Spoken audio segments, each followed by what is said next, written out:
எண்ணெய் சூடாகிட்டு இருக்கட்டும். இப்போ நம்ம மாவு கலப்போம். உளுந்து மாவு அரைச்சி அள்ளி வச்சுருக்குறேங்க.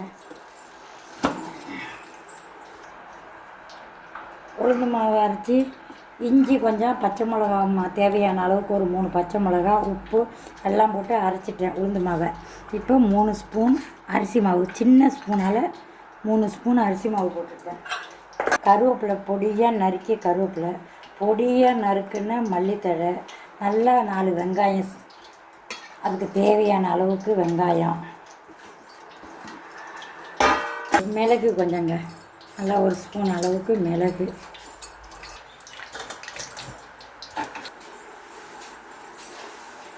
கொஞ்சம் எண்ணெய் காயட்டுங்க.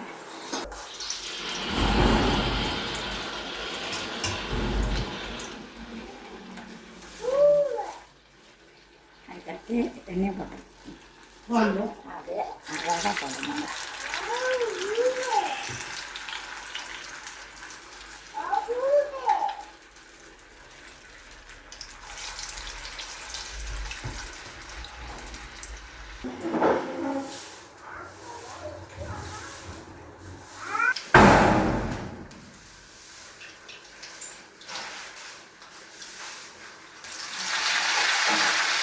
வடை தட்டிட்டோங்க. வடை எடுத்தாச்சு.